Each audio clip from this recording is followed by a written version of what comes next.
Bismillahirrahmanirrahim. Assalamualaikum warahmatullahi wabarakatuh. Innal hamdalillah nahmaduhu wa nasta'inuhu wa nastaghfiruh wa na'udzu billahi min shururi anfusina wa min sayyiati a'malina. May yahdihillahu fala mudilla lahu wa may yudlilhu fala hadiya lahu. Asyhadu an la ilaha illallah wahdahu la syarika lah wa asyhadu anna Muhammadan abduhu wa rasuluhu la nabiyya ba'dah. Allahumma salli wa sallim ala nabiyyina Muhammadin sallallahu alaihi wasallam wa ala alihi wa sahbihi ajma'in. Yaqulullahu azza wa jalla: Ya ayyuhalladzina amanu taqullaha haqqa tuqatih wa la tamutunna illa wa antum muslimun. Ya ayyuhan nasu taqu rabbakumul ladzi khalaqakum min nafsin wahidah wa khalaqa minha zawjaha wa bassa minhuma rijalan katsiran wa nisaa'a wattaqullaha alladzi tasaaluna bihi wal arham innallaha kana 'alaikum raqiba. Ya ayyuhalladzina amanu taqullaha wa qulu qawlan sadida yuslih lakum a'malakum wa yaghfir lakum dhunubakum wa man yuti'illaha wa rasulahu faqad faza fawzan 'azima. Amma ba'du, fa inna asdaqal hadits kitabullah wa khairal hadyi hadyu Muhammadin sallallahu alaihi wasallam. Jangan lupa bersalawat Bapak-bapak ya. Fa inna asdaqal hadits kitabullah wa khairal hadyi hadyu Muhammadin sallallahu alaihi wasallam wa ala alihi wa sahbihi ajma'in. Amma ba'du, para jamaah yang dimuliakan oleh Allah Subhanahu wa taala, kita bersyukur kepada Allah Subhanahu wa taala yang telah memberikan kita segala macam bentuk nikmatnya, sehingga di bulan haram ini, ya, di bulan Dzulhijjah, kita masih diberikan kesehatan, masih bisa diberikan kesempatan untuk menambah bekal kita menghadap Allah Subhanahu wa taala. Salawat dan salam mari kita senantiasa kirimkan kepada Nabi kita, Nabi Muhammad sallallahu alaihi wasallam. Kita memperbanyak salawat dan mengirimkan salam kepada beliau sebagai bentuk bukti kecintaan kita dan bukti keimanan kita kepada beliau sallallahu alaihi wa ala alihi wasallam. Para jemaah yang dimuliakan oleh Allah Subhanahu wa taala, kita lanjutkan kajian kita Syarah Usul Ats-Tsalatsah, dan ini yang pertemuan yang ke-33. Kita masih kepada usul yang kedua,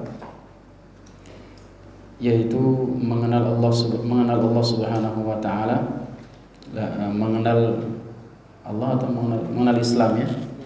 Mengenal Islam berlandaskan dalil.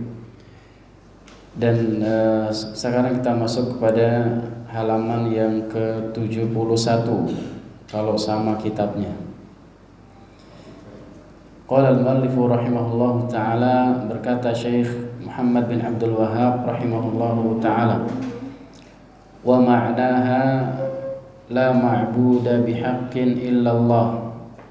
Sebelumnya itu yaitu ucapan Allah Subhanahu wa taala atau pembahasannya adalah tentang kalimat tauhid la ilaha illallah. Dan beliau mengatakan wa ma'naha la ma'buda bihaqqin illallah, dan maknanya yaitu makna kalimat tauhid tersebut adalah la ma'buda bihaqqin illallah, tidak ada sesembahan yang benar Atau dengan kata lain, tidak ada sesembahan yang berhak untuk disembah. Karena di situ ada kata-kata bihaqqin. Haqqin itu artinya benar. Ya, ma'bud artinya sesuatu yang disembah, apa saja. Illallah, kecuali hanya Allah Subhanahu wa taala. Kemudian muallif menyebutkan di situ ada dua rukun la ilaha illallah. Yang pertama ya an-nafyu, penafian, yaitu kalimat yang pertama la ilaha. La ilaha, kata Syekh rahimahullahu taala, nafiyan jami'an ma yu'badu min dunillahi. Itu penggalan yang pertama, kayaknya kita pindahkan ke sini Pak ya. Bapak-bapak yang di sana nggak kelihatan gantengnya, ketutupan sama bunga. Nanti jadi cantik Pak, ada bunganya. Baik, karena kita ini kajiannya offline Pak, jadi biar kelihatan Bapak. Maaf ya Pak ya, jadi ada sponsornya sedikit ya, ada iklannya. Baik, penggalan yang pertama yaitu la ilaha, kata Syekh, nafiyan jami'an ma yu'badu min dunillah, menafikan semua atau segala sesuatu yang diibadahi selain Allah Subhanahu wa taala, apapun bentuknya. Ini pada penggalan yang pertama, baik dia dalam bentuk makhluk hidup ataupun benda mati. Ya, baik dia manusia, malaikat, jin, ataupun apa saja yang disembah selain Allah Subhanahu wa taala. Pada penggalan yang pertama kita nafikan semua, bahwa semua sesembahan-sesembahan itu adalah batil, tidak benar, tidak boleh disembah, tidak boleh diibadahi. Lalu rukun yang kedua yaitu yang disebut sebagai al-isbat, penetapan. Jika semua tadi dinafikan semua, maka harus ada satu yang ditetapkan. Yang tadi kata muallif yaitu ma'buda bihaqqin, yang benar. Berarti yang benar adalah illallah, kecuali Allah Subhanahu wa taala.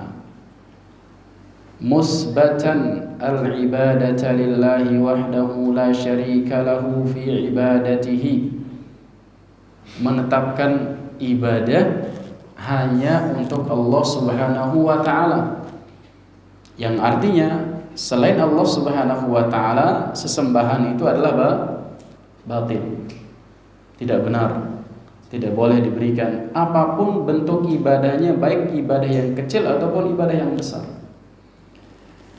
Setiap amalan yang dikategorikan sebagai ibadah tidak boleh diberikan kepada selain Allah Subhanahu wa taala, meskipun dia dalam bentuk sekecil apapun. Maka pada pertemuan yang sebelum-sebelumnya pernah kita bacakan hadis yang mana seorang menyembelih seekor lalat, ya, seekor lalat Pak, nggak bisa dimakan. Kalaupun kita makan nggak mengenyangkan.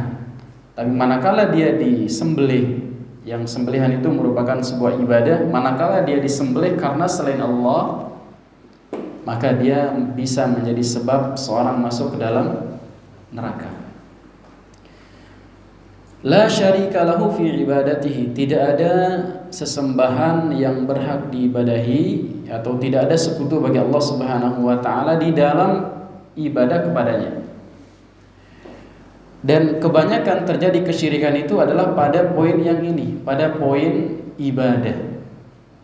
Ya, kalau kita bagi nanti akan dijelaskan oleh muallif, itu ada tauhid rububiyah, ada tauhid uluhiyah atau tauhid ibadah, ada tauhid asma wa sifat. Yang banyak terjadi penyimpangan atau kesyirikan itu adalah pada tauhid ibadah. Dan ini yang seharusnya ya sebagian atau kebanyakan dai itu harus lebih difokuskan. Adapun berkaitan dengan rububiyah Allah, meyakini bahwa Allah Maha Pencipta, Allah yang memberikan rezeki, Allah yang mengatur, jarang orang meyakini selain daripada itu. Bahkan orang-orang musyrikin dahulu, ya, orang-orang musyrikin di zaman Nabi Shallallahu Alaihi Wasallam, mereka juga meyakini yang menciptakan langit dan bumi adalah Allah Subhanahu wa ta'ala. Bahkan mereka berdoa tatkala terdesak, berada di tengah lautan, kemudian diombang-ambing oleh ombak, kemudian ada badai ataupun yang semisalnya. Kata Allah Subhanahu wa taala, dia berdoa ikhlas kepada siapa? Allah Subhanahu wa taala. Lalu ketika mereka kembali ke daratan, faidahum yusyrikun atau musyrikun, maka baru dia kembali kepada beribadah kepada Tuhan-Tuhan yang sebelumnya mereka juga sembah. Adapun dalam masalah ibadah, ya, ini banyak terjadi di kalangan kaum musyrikin dahulu. Mereka berdoa kepada Allah, mereka juga berdoa kepada selain Allah Subhanahu wa taala. Mereka menyembelih kepada selain Allah Subhanahu wa taala. Kama annahu la syarika lahu fi mulkihi. Dan begitu pula kata Syekh rahimahullahu taala, tidak boleh atau tidak ada sekutu bagi Allah Subhanahu wa taala di dalam kerajaannya, di dalam kepemilikannya. Di sini ada isyarat bagaimana Syekh akan menjelaskan tentang rububiyah Allah Subhanahu wa taala. Adapun pada poin yang pertama adalah Syekh rahimahullahu taala menjelaskan tentang kesyirikan di dalam uluhiyahnya Allah Subhanahu wa taala atau yang dikenal sebagai tauhid al-ibadah. Kemudian kita bacakan apa yang dituliskan oleh Syekh Muhammad bin Shalih Al-Utsaimin rahimahullahu taala. Beliau mengatakan qauluhu wa ma'naha ay ma'na la ilaha illallah. Dan ucapan muallif rahimahullahu taala ma'naha atau ucapan beliau adalah maknanya, ma'naha. Jadi ada sebagian kalimat-kalimat bahasa Arab itu, Pak, dia mirip bacaannya, ya, maknanya sama, mungkin serapan ya mungkin ya. Di antaranya makna. Makna artinya apa? Ya makna. Ya. Kemudian musyawarah ya barangkali ya, musyawarah bahasa Arab. Apa lagi? Hah? Apa? Apa? Amar. Apa amar? Perintah. Amar ma'ruf nahi munkar maksudnya. Oh, amal ya, amal soleh. Kemudian majlis ya, majlis ta'lim, majlis. Dalam bahasa Arab juga majlis dan seterusnya dan seterusnya. Yang dimaksud beliau maknaha adalah maksudnya makna la ilaha illallah, yaitu illa ma'buda bihaqqin illallah. Fasyahadatu an la ilaha illallah ay yata'arrafa al-insanu bilisanihi wa qalbihi bi annahu la ma'buda bihaqqin illa Allah azza wa jalla. Persaksian bahwa la ilaha illallah, tidak ada sembahan yang berhak diibadahi dengan benar kecuali Allah. Ay yata'arrafa al-insan, bahwasanya manusia itu harus mengetahui. Jadi syahadat itu yang pertama harus mengetahui maknanya. Jadi tidak sembarangan seorang mengucapkan syahadat. Maka di zaman dahulu, zaman Nabi SAW, orang-orang musyrikin enggan. Dia tidak mau mengucapkan la ilaha illallah. Kenapa? Karena mereka sudah tahu artinya. Mereka sudah tahu konsekuensinya.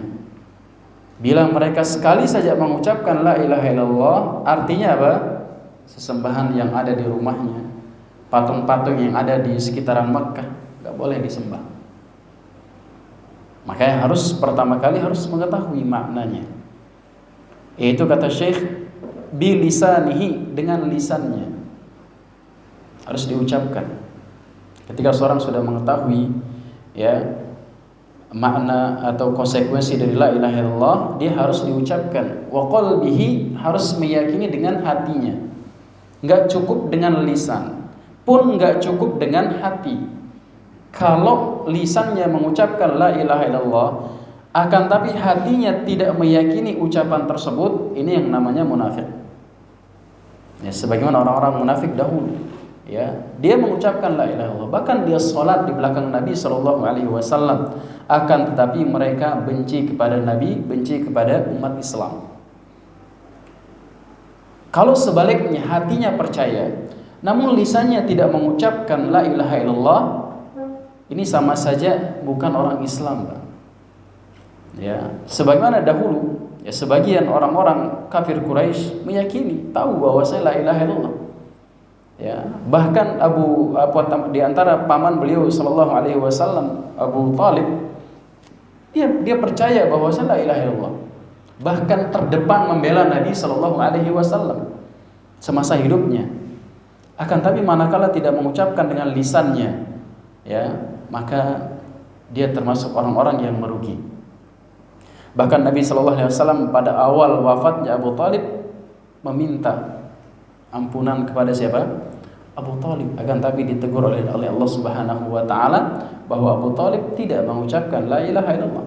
Bahkan di penghujung hidupnya, ya, sebagai bentuk sayang dan pengennya Nabi sallallahu alaihi wasallam memberikan petunjuk, memberikan hidayah kepada pamannya, ditalkin, ya ammi qul la ilaha illallah, wahai bapakku, wahai pamanku, ucapkan la ilaha illallah, kalimatun uhajju biha indallah, sebuah kalimat yang bisa aku menjadi hujjah, aku bisa pertahankan di hadapan Allah Subhanahu wa taala.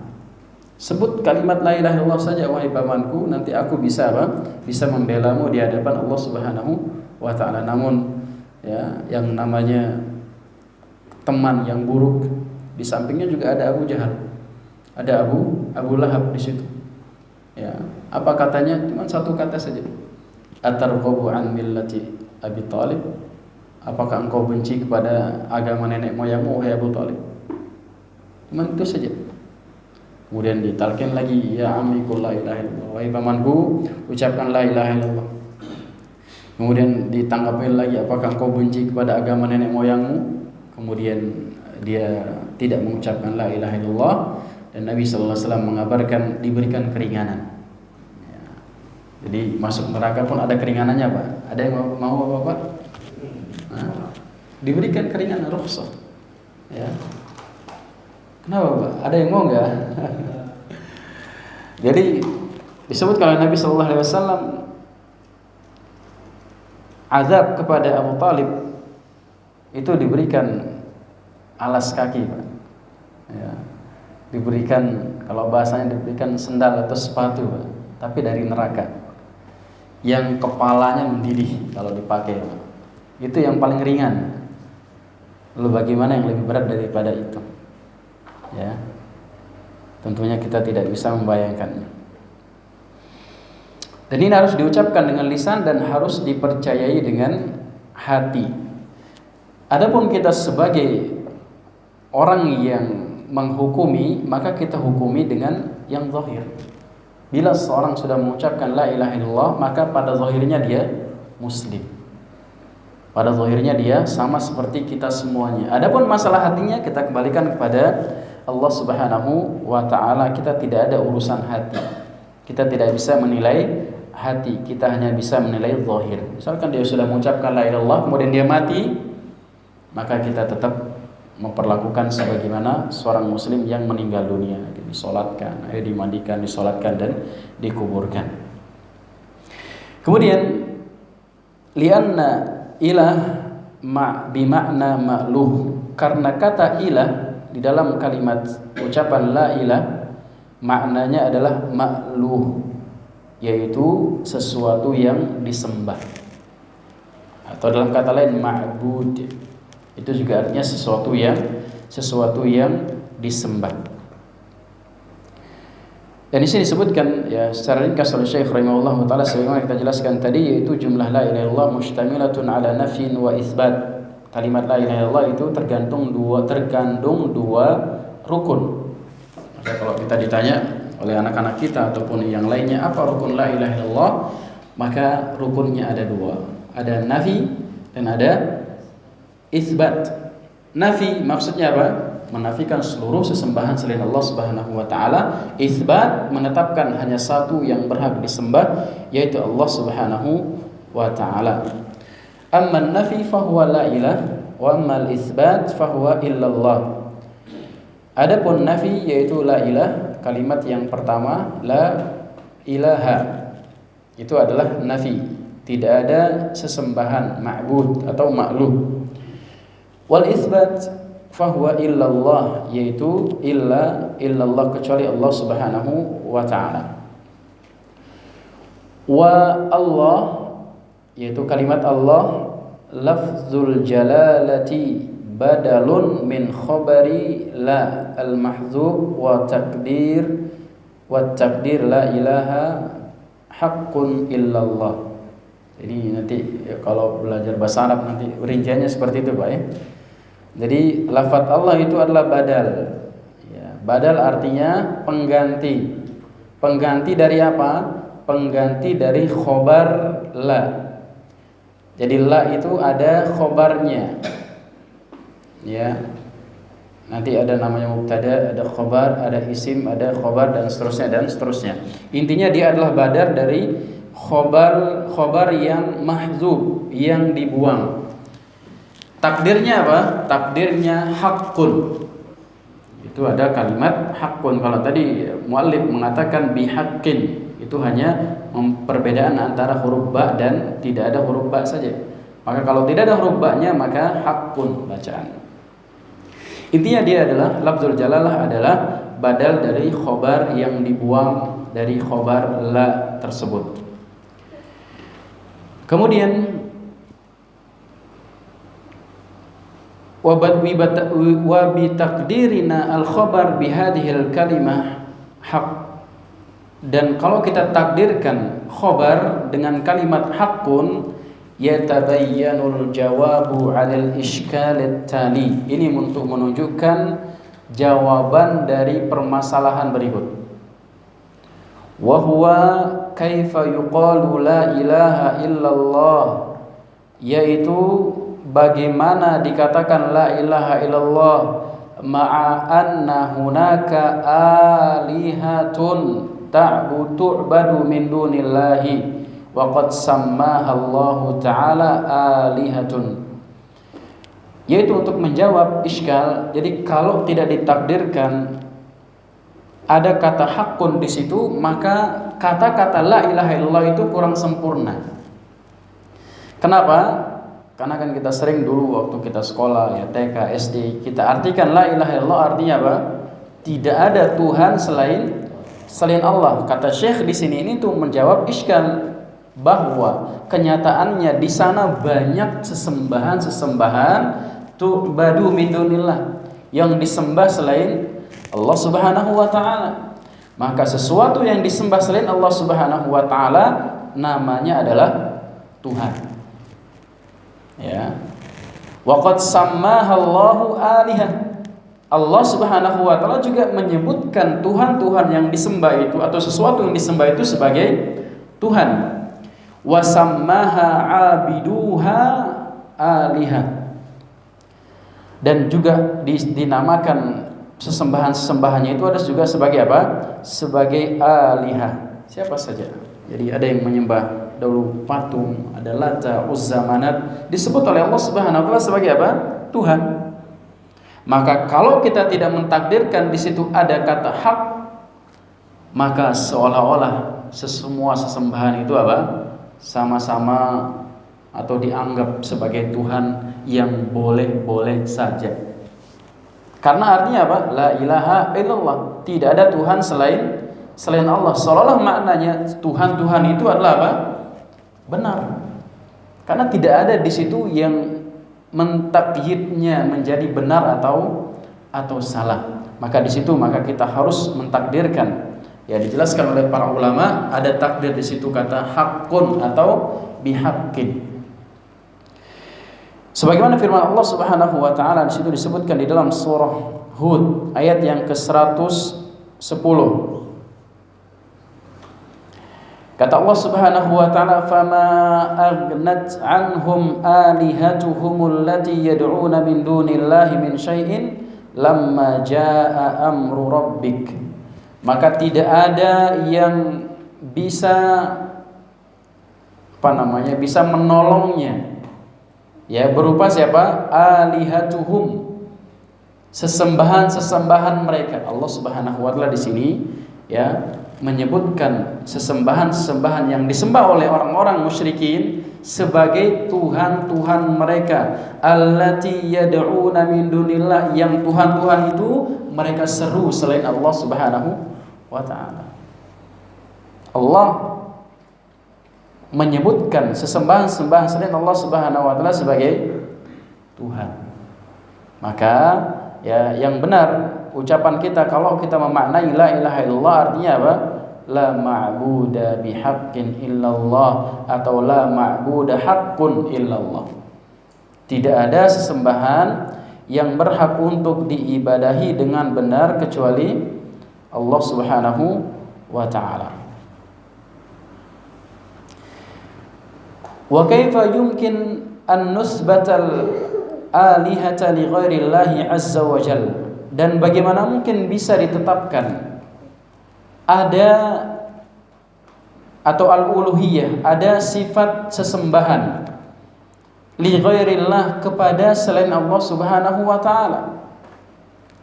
War rusul yaqulun li aqwamihim, padahal para rasul yang pernah diutus oleh Allah Subhanahu wa taala mereka menyeru kaumnya. Apa seruan mereka? U'budullaha ma lakum min ilahin ghairuh. Sembahlah Allah, kalian tidak punya ilah selain Dia, selain Allah Subhanahu wa taala. Kalau benar sesembahan-sembahan itu dianggap sebagai sesembahan yang benar, maka apa gunanya para rasul mengatakan ud'ullaha atau ud'ullaha ma lakum min ilahin ghairuh, kalian tidak punya ilah selain Allah Subhanahu wa taala. Dan semua para rasul yang diutus oleh Allah Subhanahu wa taala ucapannya sama, ya, menyembah atau mengajak untuk beribadah kepada Allah Subhanahu wa taala semata, satu. Dalam masalah akidah, ya, dari rasul yang pertama sampai rasul yang terakhir itu akidahnya sama, visi misi dakwahnya sama, ya, untuk mengajak beribadah kepada Allah Subhanahu wa taala dan meninggalkan kesyirikan. Begitu pula para ulama, ya, baik itu ulama mazhab yang 4 terkenal, akidahnya sama semuanya. Ya, adapun masalah furu', masalah fikih boleh berbeda. Ya, kalau masalah akidah maka tidak ada perbedaan. Maksudnya akidah di sini adalah masalah akidah-akidah yang sifatnya sebagai usul. Jadi dalam masalah akidah juga ada usul, ada furu'. Dalam masalah fikih ada usul, ada furu'. Dalam masalah fikih yang usul pun tidak boleh kita berbeda. Contoh, apa hukum berpuasa? Wajib apa sunnah? Puasa Ramadan maksudnya. Wajib. Tidak boleh berbeda di situ. Oh, pendapat saya sunnah, misalkan enggak. Itu tidak boleh berbeda. Apa hukum sholat 5 waktu? Wajib.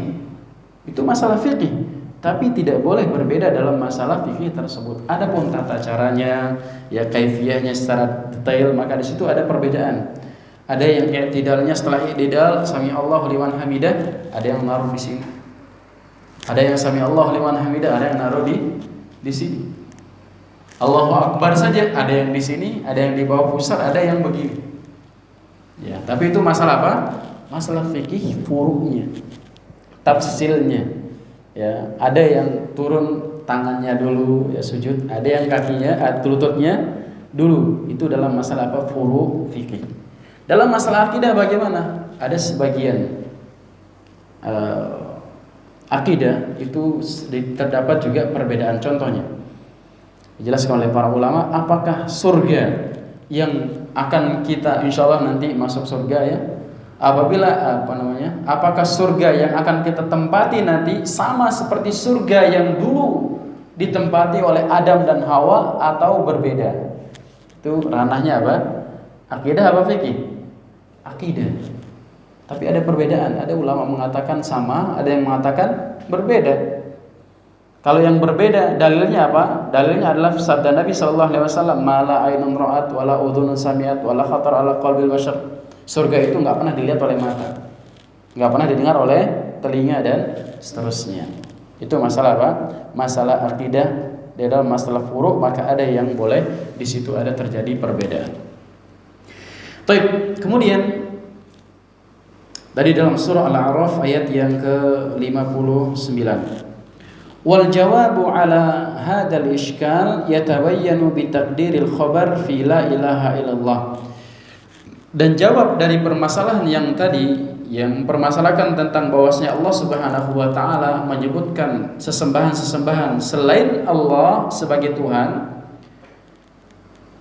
yaitu bitakdiril khabar fi la ilaha illallah, dengan mentakdirkan khabar pada ucapan la ilaha illallah. Fanaqul, kemudian kita katakan, hadhil alihatul lati tu'badu min dunillah, Tuhan-Tuhan yang disembah ini, ya, Tuhan-Tuhan yang disembah ini, maksudnya Tuhan-Tuhan selain Allah Subhanahu wa taala, hiya alihatun, dia juga disebut sebagai Tuhan juga. Allah juga disebut sebagai Tuhan. Ya, ada yang menyembah Lata, Uzza, Manat juga disebut sebagai Tuhan. Ada yang menyembah sapi, sapi juga Tuhan. Ada yang menyembah Kiai Slamet juga Tuhan. Ya, ada yang menyembah monyet, ada yang menyembah monyet enggak Pak? Ada, Pak. Ada yang menyembah monyet, ada yang menyembah ular, ya. Ada yang menyembah sapi dan seterusnya dan seterusnya. Itu semuanya disebut apa? Disebut Tuhan. Lakinnaha alihatun batilatun. Akan tetapi Tuhan-Tuhan itu yang kita sebutkan tadi diantaranya adalah Tuhan-Tuhan yang batil, Tuhan yang salah, Tuhan-Tuhan yang tidak berhak disembah. Laisat alihatan haqqatan, ya, bukan Tuhan-Tuhan yang benar. Laisat alihatan, betul berarti. Laisat alihatun, afallah. Laisat alihatan haqqatan, karena taknya di situ kembali kepada alihah. Ya, laisat alihatan haqqatan, bukan Tuhan-Tuhan yang benar yang tadi kita sebutkan tadi. Wa laisa laha min haqqil uluhiyyati syai'un, dan dia tidak punya hak uluhiyah. Uluhiyah itu maksudnya sesembahan sedikit pun. Ya, yang kita sebutkan tadi adalah Tuhan-Tuhan yang batil, dia tidak berhak untuk disembah dan tidak punya hak untuk diberikan sifat-sifat uluhiyah sedikit pun. Wa yadullu lidzalika qauluhu ta'ala, dan yang menunjukkan tentang hal tersebut yaitu firman Allah Subhanahu wa taala, yaitu di dalam surah Al-Hajj ayat yang ke-62. Allah Subhanahu wa taala mengatakan, dzalika bi annallaha huwal haqq wa annama yad'una min dunillahi huwal batil wa annallaha huwal aliyyul kabir.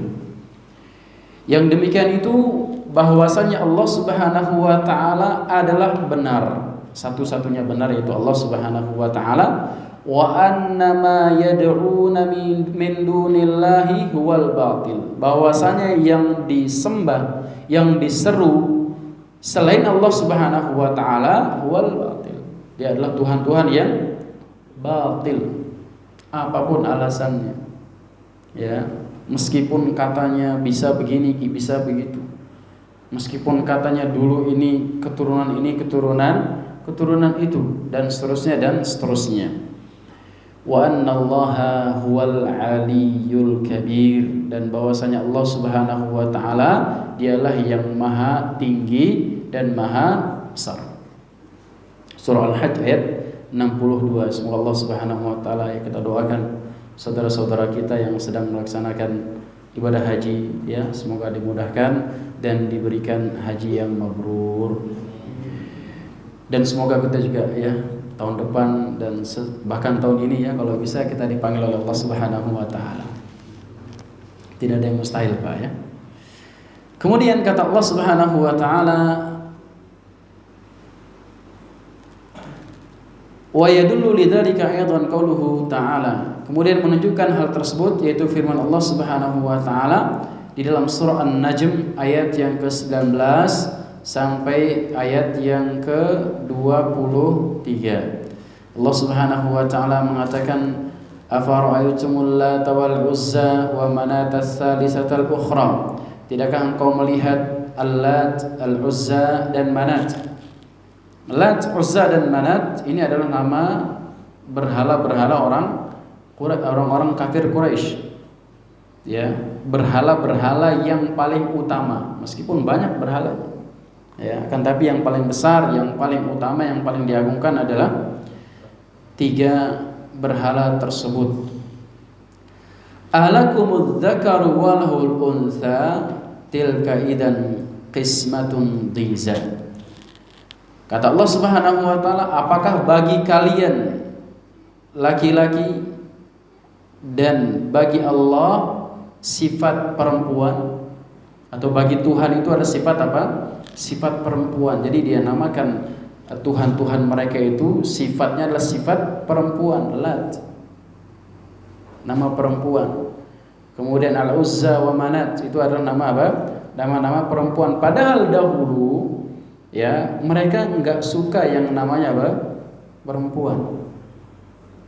Bahkan sebelum diutusnya Nabi Shallallahu Alaihi Wasallam dahulu perempuan itu sangat dikucilkan. Bahkan sebelum datang Nabi Shallallahu Alaihi Wasallam itu dulu perempuan dikubur hidup-hidup.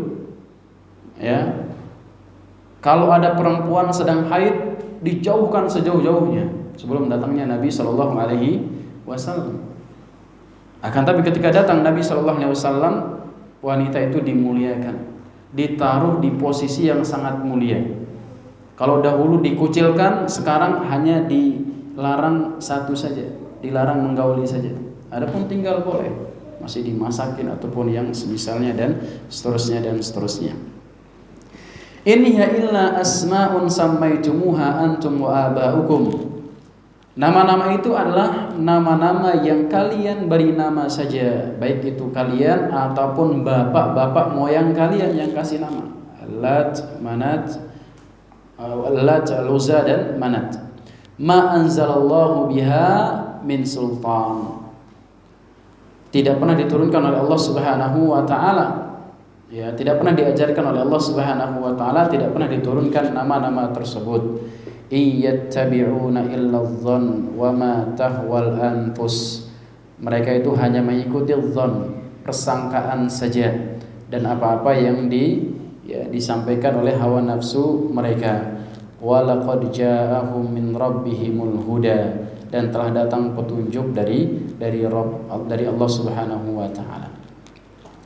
Kemudian wa qauluhu ta'ala an Yusuf alaihi salatu wassalam, dan dalilnya adalah firman Allah Subhanahu wa taala itu di dalam atau tentang ucapan Yusuf alaihi salam ya, yang dihikayatkan oleh Allah Subhanahu wa taala ketika beliau berada di dalam penjara. Meskipun dalam penjara, Nabi Yusuf alaihissalam tetap berdakwah. Ya, bahkan sebelum, jadi kisah singkatnya itu adalah dua orang penghuni penjara bermimpi dan menceritakan mimpinya dan minta untuk ditakwilkan mimpinya. Tapi kata Nabi Yusuf, sebelum ditakwilkan mimpinya, beliau berdakwah tauhid sebelum menjelaskan tentang mimpi tersebut. Dan di antara ucapan beliau adalah ma ta'buduna min dunihi illa asma'an sammaitumuha antum wa aba'ukum ma anzalallahu biha min sultan.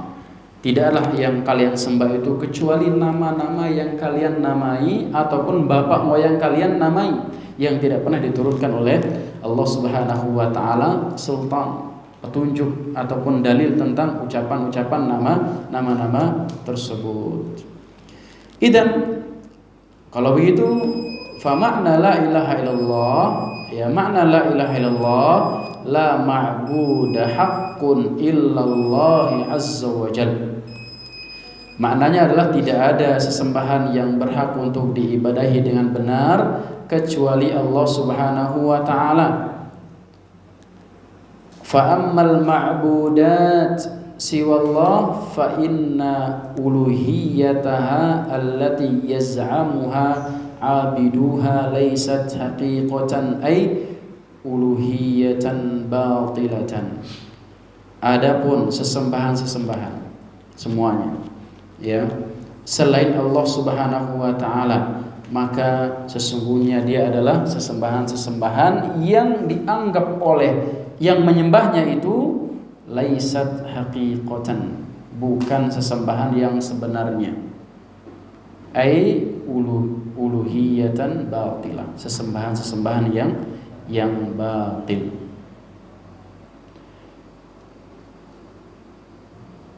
Wa tafsiruha allati, kita sambung sedikit. Wa tafsiruha allati yuwaddihuha, dan tafsirnya itu yang bisa menjelaskan adalah qauluhu ta'ala, yaitu firman Allah Subhanahu wa taala di dalam surah apa itu Pak? Ibrahim. Ya, surah Ibrahim, yaitu firman Allah Subhanahu wa taala wa id qala Ibrahim. Kita sampai di situ. Ya, kita sampai di situ. Siapa Ibrahim? Ibrahim huwa khalilullahi imamul hunafa wa afdalur rusul ba'da Muhammadin sallallahu alaihi wasallam wa abuhu Azar. Ibrahim adalah ya kekasihnya Allah Subhanahu wa taala, pimpinan orang-orang yang lurus. Ya, bahkan disebutkan oleh para ulama bapaknya tauhid. Ya, bapaknya tauhid. Seantero jagat pada saat itu musyrik kecuali Nabi Ibrahim. Bayangkan bagaimana tegarnya Nabi Ibrahim di dalam berdakwah. Dan sering kita jelaskan bahwasanya di antara para nabi dan para rasul itu ada 5 yang paling utama. Siapa itu? Ya, Nuh, Ibrahim, Musa, Isa, Muhammad sallallahu alaihi wasallam. Dan di antara yang 5 ada 2 yang paling mulia. Siapa itu? Ibrahim dan Nabi Muhammad sallallahu alaihi wasallam. Oleh karena di sini Syekh mengatakan wa afdalur rusul ba'da Muhammadin sallallahu alaihi wasallam. Nabi Ibrahim adalah nabi rasul yang terbaik setelah Nabi Muhammad sallallahu alaihi wasallam. Artinya di antara yang 2 itu yang lebih baik adalah Nabi Muhammad sallallahu alaihi wasallam, dan nama bapaknya adalah Azar. Kalau secara logika kita sambung sedikit, mungkin 1 menit. Kalau secara logika yang berhak disembah adalah Azar pada zaman Nabi Ibrahim. Kenapa? Karena dia yang bikin Tuhan, Pak. Ya, dia yang bikin Tuhan, bapaknya Nabi Ibrahim. Kenapa yang disembah kok patung itu? Padahal yang buat patung itu adalah bapaknya Nabi Ibrahim. Sama seperti zaman sekarang, ada orang menyembah apa misalkan? Sapi misalkan. Yang berhak disembah adalah pemilik sapinya itu. Kenapa? Karena dia yang punya sapi, Pak. Ya, dia yang ngasih makan, ya dia yang mandikan sapi itu. Ya, dia yang paling dekat dengan sapi itu. Kalau dia mau disembelih aja sapi itu bisa. Begitu pula Tuhan-Tuhan yang lain akan, tapi kalau berbicara masalah kesyirikan, kadang otak itu nggak main, Pak. Nggak main. Ya. Kita lihat bagaimana orang-orang yang pergi ke dukun, itu otaknya nggak main. Ada yang jurusannya sains, ada yang profesor, ada yang doktor. Pergi ke dukun, otaknya nggak main. Kalau sudah berbicara masalah kesyirikan, oleh karena kita bersyukur kepada Allah Subhanahu wa taala yang telah memberikan kepada kita taufik dan juga hidayah mengenal Islam yang benar, yang mengajarkan kita mentauhidkan atau mengibadahi atau menyembah Zat yang maha tinggi, yaitu Allah Subhanahu wa taala, la syarikalah, tidak ada sekutu bagi Allah Subhanahu wa taala. Kita cukupkan sampai di sini. Ya, semoga yang sedikit ini bermanfaat untuk anak pribadi dan kepada jamaah sekalian. Apabila ada yang benar maka itu dari Allah Subhanahu wa taala. Apabila ada yang salah ataupun keliru maka itu murni dari kesalahan dan kekurangan ilmu anak pribadi. Allah Subhanahu wa taala terbebaskan dari segala macam bentuk kekurangan dan kekeliruan. Subhanakallahumma wa bihamdika asyhadu an la ilaha illa anta astaghfiruka wa atubu ilaik. Wassalamualaikum warahmatullahi wabarakatuh.